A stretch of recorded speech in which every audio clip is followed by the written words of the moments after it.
الفيلم بيبدأ ببطلتنا اسمها موانا بنت زعيم الجزيرة الجميلة. موانا اتربت على إنها تكون الزعيمة الجاية وتتعلم إزاي تدير الجزيرة وتخلي الناس عايشين في أمان وسعادة. من وهي صغيرة كانت جدتها تالا اللي هي حكيمة الجزيرة بتتكلم معاها عن حكايات المحيط. تالا كانت دايما بتقول لموانا إن المحيط اختارها لمهمة عظيمة، بس أبوها الزعيم توي كان عنده قانون صارم، محدش يخرج أبدا عن حدود الشعاب المرجانية للجزيرة. كان خايف على الناس من المجهول ومن مخاطر البحر، لكن موانا كان قلبها بيشدها ناحية الأمواج، وفي كل مرة كانت بتلاقي نفسها على الشاطئ المحيط كان بيقرب منها بطريقة سحرية كأنه صديق قديم بيطبطب عليها. الحياة على الجزيرة كانت ماشية زي الفل لحد ما فجأة الكوارث بدأت تحصل. السمك اختفى، المحاصيل بدأت تموت، وجوز الهند اتحول لونه الأسود. الجزيرة كلها بقت مهددة بالموت. الأسطورة بتقول إن سبب الكوارث دي هو سرقة قلب تيفيتي. قلبها عبارة عن حجر كريم أخضر، ولما اتسرق غضبها اتحول لوحش من نار اسمه تيكا، وغضبها بدأ يدمر كل حاجة خضرة في طريقه. مين بقى اللي سرق القلب ده يا معلم؟ ده كان ماوي المشهور بمغامراته وأفعاله الخارقة، وكان معاه خطاف سحري بيحوله لأي حيوان عايزه. سرق القلب عشان يجيب هدية للبشر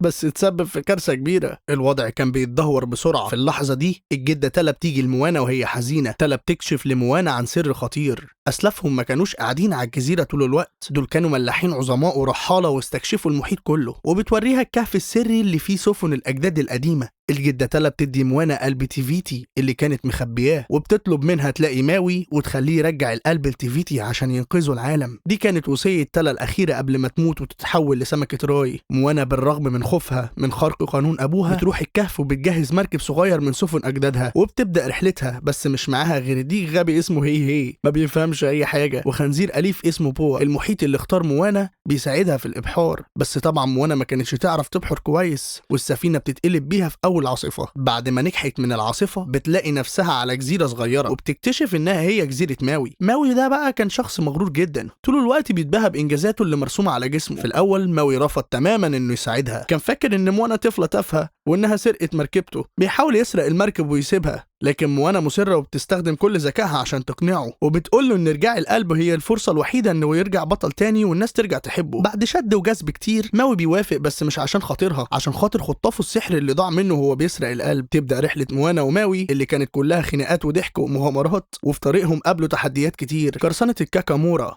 مجموعة من قراصنة جوز الهند المجانين اللي حاولوا يسرقوا قلب تيفيتي، وكمان السلطعون العملاق اللي كان بيعيش في عالم تحت المية مليان كنوز، وعلى ظهره الخطاف السحري بتاع ماوي.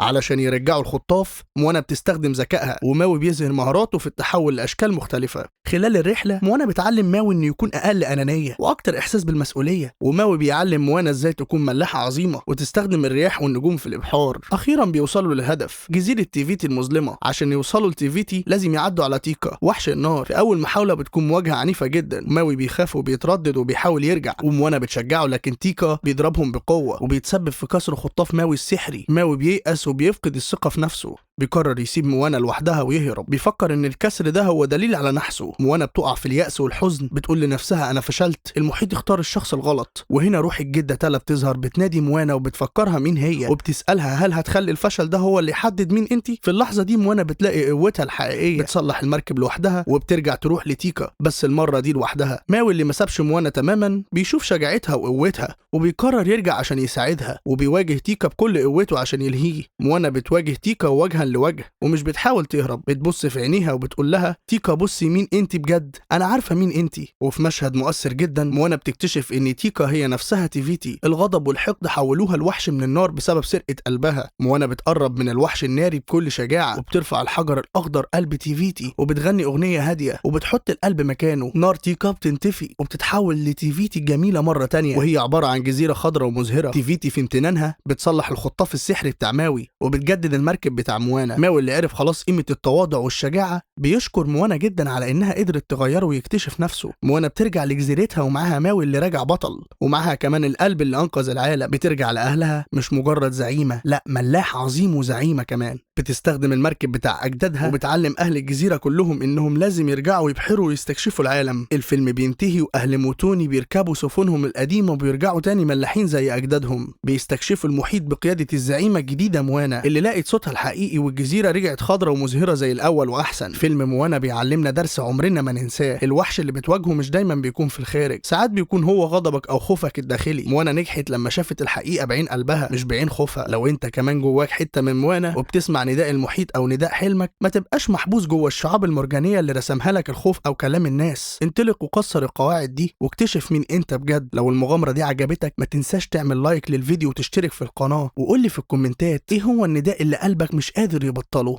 اشوفكم في فيديو جديد ومغامرة جديدة. انا احمد ويلة، واللي كتب السكريبت ده ايمي جبر تحت اشراف القائد محمد عوض.